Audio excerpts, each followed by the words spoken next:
የልዩ ፖለቲካዊ ፍላጎትና ዓላማን ያነገበው የነቲም አህመድ ዲንጀበል ተግባር ክፍል 2 ክፍል 1 ላይ እንዴት አክሱም ላይ ድራማ እየተሰራ እንደሆነ በተወሰነ ደረጃ አብራርቼላችኋለሁ። አላለቀም፣ እንቀጥልበታለን። በምንም አይነት ሁኔታ ሴረኝነትና ሴራ ኦርቶዶክሳዊነት ላይ እየተጎነጎነ ቤተክርስቲያናችንን እንደ አጥፊ ማሳየት በፍጹም ሊቆም ይገባዋል። ይሄኛውን ቪዲዮ ህዝበ ሙስሊሙን በደንብ አተኩሮ እንዲመለከትልኝ እንዲያወግዘው እጠይቃለሁ። ምክንያቱም በእስልምና ማሊያ በእስልምና አላሁ ባይነት ይህ አይነት ፖለቲካና ድራማ ስለሚሰራ ማለት ነው። እንግዲህ ሰሞኑ በእስልምናና በክርስትና ጉዳይ የሆነ ጡዘት ለመፍጠር እንደታሰበ 4 ምሳሌዎችን ማየት ይቻላል። አንደኛ አርሲ፣ ሁለተኛ አክሱም፣ ሶስተኛ የዳንኤል ክብረት ወጣዋጭነት እዚህም እዛም እየረገጠ ሁለቱን እያነጻጸረ ለመናገርና ለማከራከር የሞከረበት ሁኔታ ታዝበናል። አራተኛ አሁን የምነግራችሁ ነው። 2 ቦታዎች አዲስ አበባ ላይ ተመረጡ። ከበስተላይ የምታዩት አቃቂ አካባቢ ነው። ይሄኛው ደግሞ ኳስ ሜዳ አውቶቡስ ተራ አካባቢ የቅዱስ ሚካኤልና ቅዱስ ራጉኤል ታቦታት የሚገናኙበት ስፍራ ላይ የተፈጸመ እንዲሆንም የተፈለገ ሚሽን ነው። እንግዲህ የእመቤታችን የቅድስት ድንግል ማርያም ስዕል አድህኖ በኦርቶዶክሳውያን ዘንድ ያለው ክብር ይታወቃል። ይህንን ስዕል አድህኖ ታዲያ በመጠንም በሁኔታም እንደምትመለከቱት አንድ አይነት ሁለቱን ታዲያ በጥቅል አድርገው ለዳቦ ቤቶች ያስረክቧቸዋል። ዳቦ ቤቶቹ እየቀደዱ እንዲሸጡበት ማለት ነው። ከዛ በኋላ ኦርቶዶክሳዊ በቁጣ እንዲነሳ አስቡት። እንግዲህ ኦርቶዶክሳዊ ይህንን ተከትሎ ለጥፋት ወይም ደግሞ ለተለየ ነገር ቢነሳ የመጀመሪያውን ታሪክ ማንም የሚያየው የጥፋቱን እንትን ብቻ ነው። የደቦ ፍርድ ምናምን እየተባለ በአደባባይ ልንወገር ሞኝን ትፈልጋለህ። ሁለቱም አካባቢዎች ላይ በጣም በተረጋጋ መንገድ የአካባቢው ማህበረሰብ ተረጋግቶ ጉዳዮችን ለህግ አካላት አሳልፎ ሰጥቷል። አውቶቡስ ተራ አካባቢ ዳቦ ቤቱ ለተወሰነ ጊዜ ታሸገ፣ ቀናትም አላስቆጠረም፣ ከፈቱት። ምክንያቱም ሚሽኑ ከከሸፈ ይከፈትና ስራቸውን ይስሩ እንጂ ምክንያቱም የሚልካቸው አካል እኮ ከላይ ነው ያለው፣ የታወቀ ነው።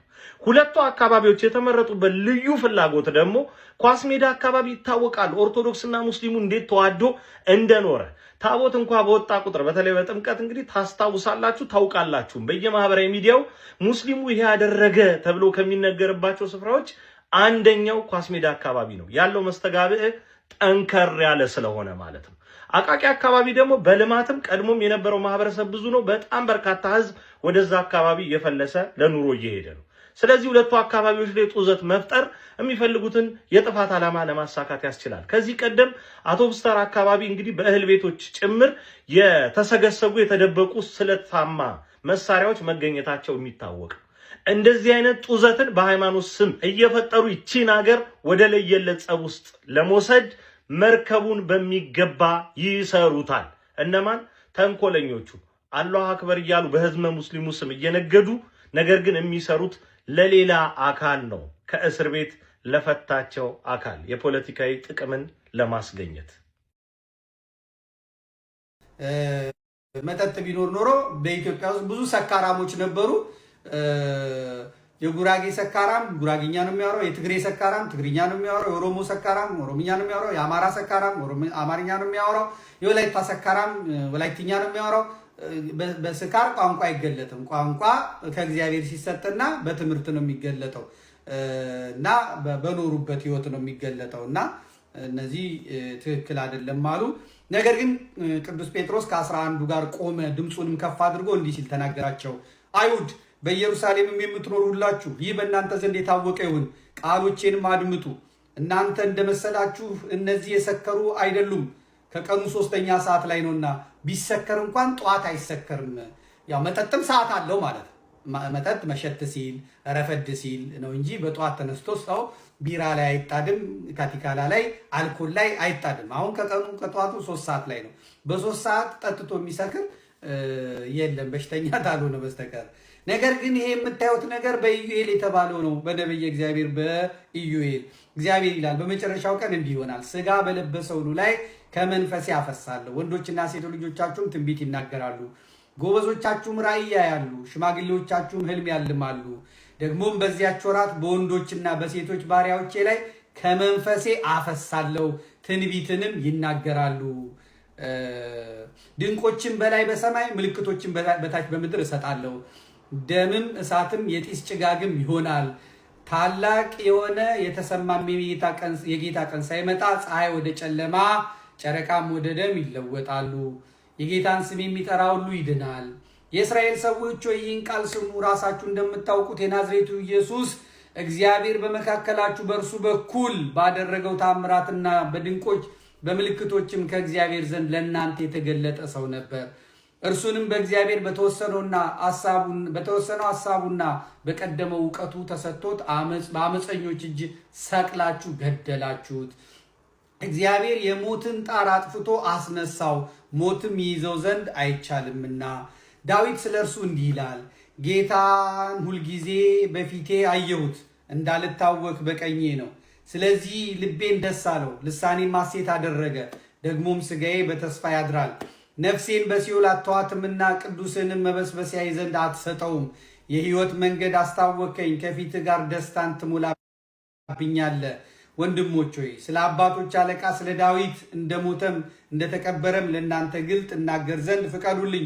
መቃብሩም እስከ ዛሬ በእኛ ዘንድ ነው። ነቢይ ስለሆነ ከወገቡም ፍሬ በዙፋኑ ያስቀምጥ ዘንድ እግዚአብሔር መሐላ እንደማለለት ስላወቀ ስለ ክርስቶስ ትንሣኤ አስቀድሞ አይቶ ነፍሱ በሲኦል እንዳልቀረች ሥጋውን መበስበስን እንዳላየ ተናገረ። ይህን ኢየሱስን እግዚአብሔር አስነሳው። ለዚህም ነገር እኛ ሁላችንም ምስክሮች ነን።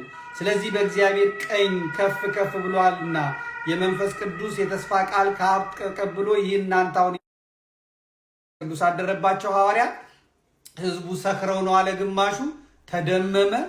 በዚህን ጊዜ ቅዱስ ጴጥሮስ ተነስቶ ከብሉያቱም ከብሉይ ኪዳን ጠቅሶ ከመዝሙረ ዳዊት ጠቅሶ አስተማራቸው ማለት ነው፣ ነገራቸው ማለት ነው። ልባቸው ተቃጠለ። መንፈስ ቅዱስ ሲናገር አድማጭ ልቡ ይቃጠላል፣ ልቡ ይከፈላል።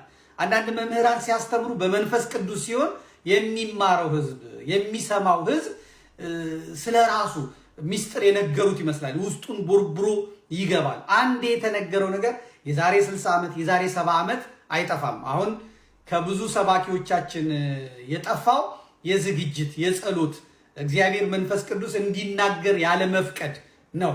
ኮረምቦላ ሲጫወት ቆይቶ ፑል ሲጫወት ቆይቶ ሰዓት ሲደርስበት አረረ ጉባኤ ሰዓት ደረሰብኝ ብሎ ቦርሳውን አንጠልጥሎ ሄዶ እዛ ሄዶ እንኳን በስነ ስርዓት ሳይሳለም በአጃቢ ታጅቦ አውደ ምሕረት ላይ ወጥቶ ከዚያ ቀልዶ ጆክ ድራማ እየሰራ ፈን አድርጎ ክበበው ገዳንና እነ ልመንህን አስንቆ እነ መኮንን ለአከን አስንቆ መውረድ አይደለም።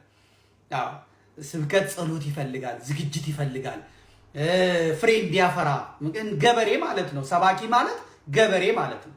ገበሬ ደግሞ ድካም አለው።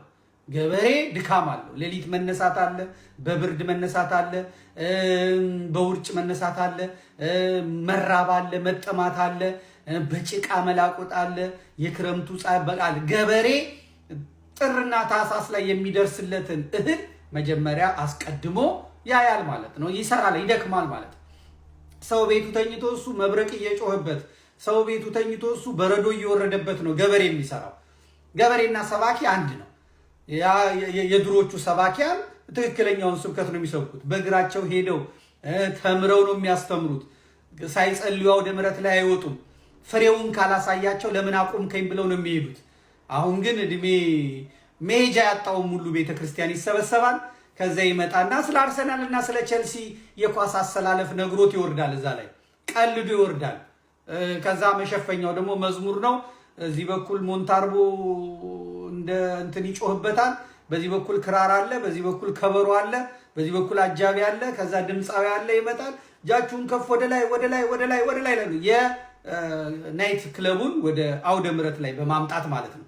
ስለዚህ ሰዎች ምንም ነገር ሳይረዱ ይወርዳሉ። ያ ሰባኪ ወንጌል ግን በቃ ሰዓቱ ሞልቶለታል። ኮሚሽኑን ይቀበላል፣ ገቢውን ይቀበላል፣ ይሄዳል። የተማሩት ሰዎች መጥተው ምን እናድርግ አይሉትም። የሚያውቁትን ነው የሚነግራቸው። አይታችሁታል። እንትና ዛሬ ስልጠናው ላይ እንትና ደክሞ ነበር፣ በቢጫ ተቀይሯል። ለምንድን የተቀየረው? ይሄንን በመንፈሳዊ ወጣ ምን አርጎ ለማሳየት ይፈልጋል። ምናምን ወዲያ ወዲህ እያለ ይወርዳል። ሲጨርስ ልባቸው ተነክቶ ዛሬ ባስተማርከው ትምህርት ምን እናድርግ አይሉ። አንድ መምህር ወጥቶ ስለምነና ሲያስተምር፣ ስለምነና ጥቅም፣ ስለመናኞች ጥቅም፣ ስለ ገዳማውያን ሕይወት ሲያስተምር ፍሬውን የምታውቁት ሰባኪው ከጨረሰ በኋላ መጥተው ቢያማክሩትም ባያማክሩት እንኳን እኔ መመነን ያለብኝ ብሎ የሚወስኑ ሰዎች ነው። አሁን ሲጀመር ስለምነናም አያስተምርም፣ ስለ ስጋው ደግሞ አያስተምርም፣ ስለምን አያስተምርም። በቃ ጓዳ ይሞላል፣ እንትን ይሞላል፣ ምንትስ ይሞላል፣ ስጋዊ ነገር፣ ምድራዊ ነገር። ጨለማው ይበራልሃል ይላል። ከተማ ውስጥ መብራት ከሌለ ከየት ነው የሚበራልህ? ጓዳ ይሞላልሃል።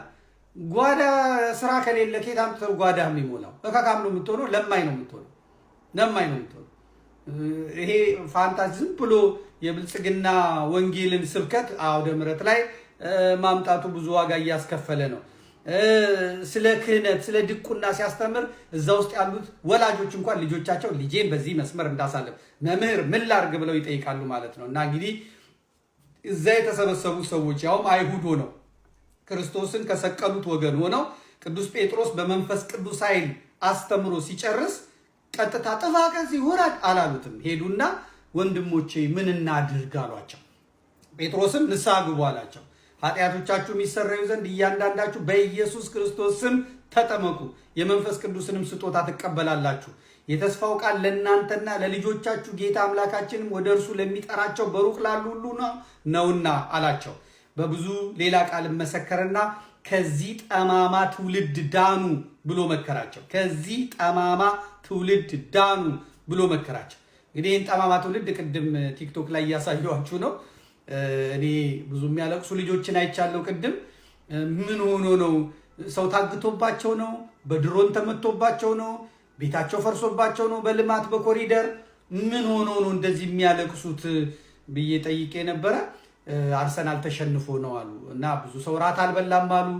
ብዙ ሰው ቤት አልገባም አሉ። ብዙ ሲጠጣ ነው ያደረው አሉ። ብዙ ሰው ራሱን ስቶ ነበር አሉ። የአዲስ አበባ አካባቢ ከተሞች አካባቢ ያሉ ናቸው ማለት ነው። እና ከዚህ ጠማማ ትውልድ ለመዳን መንቃት ያስፈልጋል ማለት ነው። እንግዲህ ቃሉንም የተቀበሉ ተጠመቁ ይላል። በቃ መጀመሪያ ሰሙ፣ ከዛ ምን እናድርጋሉ፣ ከዛ ተመከሩ፣ ከዚያ በኋላ መዳን እንፈልጋለን ያሉት ተጠመቁ።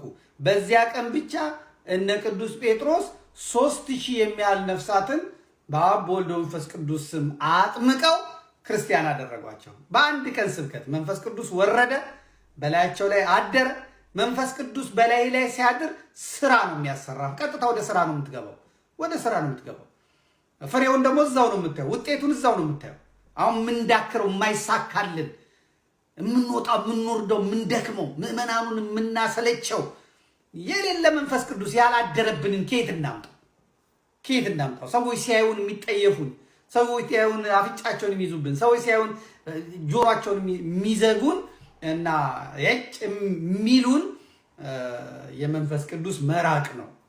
እና አገልጋዮች በተለይ አገልጋዮች በዚህ ጉዳይ ላይ ጥንቃቄ ብናደርግ ጥሩ ነው ላለው።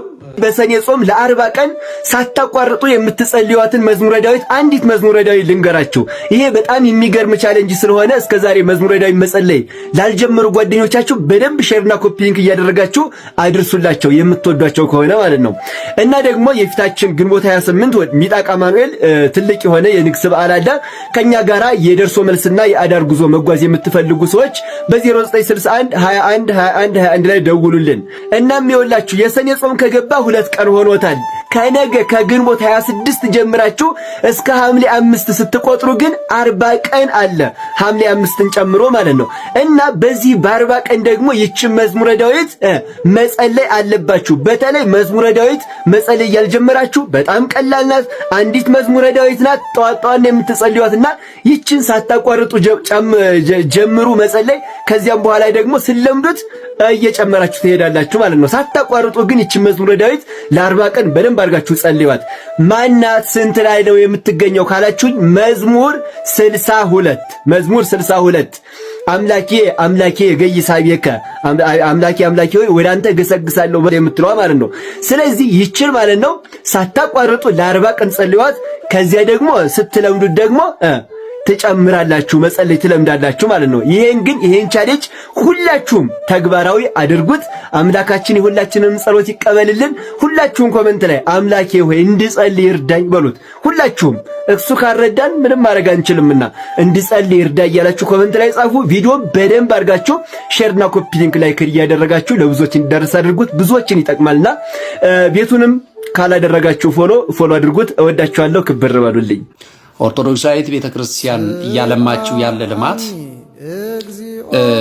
መልካም አስተዳደር ስላለ ነው እንጂ መልካም አስተዳደር ባይኖር ኖሮ አሁን የምንመለከታቸው እጅግ የሚያማምሩ ካቴድራሎች፣ አብያተ ክርስቲያናት እንዲሁም ደግሞ የተሻሉ የሚባሉ አብያተ ክርስቲያናት እንዴት ሊገነቡ ቻሉ? እንዲሁም ደግሞ መልካም አስተዳደር ቢኖር ነው። የኢትዮጵያ ኦርቶዶክስ ተዋሕዶ ቤተክርስቲያን የተሻለ ገንዘብ እንዳላት የሚነገርላት የምትሉ ወንድሞችና እህቶች ውስጥ ላይ ትጽፉኛላችሁ። በነገራችን ላይ እንደኔ አመለካከትና እንደ ብዙዎቻችን የኢትዮጵያ ኦርቶዶክስ ተዋሕዶ ቤተክርስቲያን ልጆች አመለካከት የኢትዮጵያ ኦርቶዶክስ ተዋሕዶ ቤተክርስቲያን መልካም አስተዳደር ስላላት አይደለም። ዛሬ ታላላቅ አብያተ ክርስቲያናት የተገነቡት ዛሬ ብዙ ነገር ባይሟላባቸውም የሚወደዱ ገዳማት ያሉን። ያ የሆነበት ምክንያት ምን እንደሆነ ታውቃላችሁ? አማኞች አባቶች ስላሉን ነው። የሚያምኑ ካህናት ስላሉን፣ የጸሎት አባቶች መምህራን ስላሉ ነው። ደጋግ የሆኑ ኦርቶዶክሳውያን ስላሉ ነው። ነፍሳቸውን ለመስጠት የማይሳሱ ኦርቶዶክሳውያን ስላሉ ነው። ያለውን ተግዳሮት በቤተ ክርስቲያን በኩል ያለውን የተዛባ የሆነ አስተዳደር በደንቡ አድርገው መቋቋም የሚችሉ ጭንቅላታቸው የሰፋ ብልህ የሆኑ አስተዋይ የሆኑ ልዩ ልዩ የህንፃ አሰሪ ኮሚቴዎች፣ አማኞች፣ ኢንጂነሮች፣ ፕሮፌሰሮች፣ ካህናት፣ መምህራን በጸሎት ስለሚቀዳጁ በማህሌቷ ቤተክርስቲያን ያመጣችሁ፣ በቅዳሴዋ ያመጣችሁ፣ በኪዳኗ ያመጣችሁ፣ በፈውሷ ያመጣችሁ አማናዊ በሆነው በክርስቶስ ሥጋና ደም በምትሰጠው የማዳን ስራ፣ የመፈወስ ስራ በመንፈሳዊ ተልእኮዋ የተከናወነ ጉዳይ ነው እንጂ ባላት አስተዳደር አይደለም። ማስረጃ ውድ ኦርቶዶክሳውያን ወንድሞቼ እናቶች፣ እስቲ ከወረዳ ቤተ ክህነት አበይተ በዓላት ላይ ንግስ በዓል ላይ የሚመጡ ሰዎችን አይታችሁ ታውቃላችሁ? ከሀገረ ስብከት የሚመጡ ሰዎችን አይታችሁ ታውቃላችሁ? ወይ ስራ አስኪያጅ ወይ ምክትል ስራ አስኪያጅ ወይ ስብከተ ወንጌል ኃላፊ ወይ ምክትል ስብከት ምናምን ወይም ደግሞ የቅርሳ ቅርስ ወይ ምናምን የሚባሉት ማለት ነው። ምናምን የሚባሉት ማለት ነው። ለምንድን ነው የሚመጡት? ስጋው ደግሞ ሊቆርቡ ሊያስቀድሱ ወንጌል ሊያስተምሩ ማህሌት ለመቆም ሲጀመር ሀገረ ስብከት ላይ እኔ ባየሁት በነበርኩበት ቦታ ማህሌት የሚቆም ሰው መጥቶ ማህሌት የሚቆም ሰው መጥቶ የሚያስቀድስ ሰው ያየሁት በጣም ጥቂት ሰዎች ናቸው። ለምንድን ነው የሚመጡት? አበል ለመቀበል ብር ለመቀበል።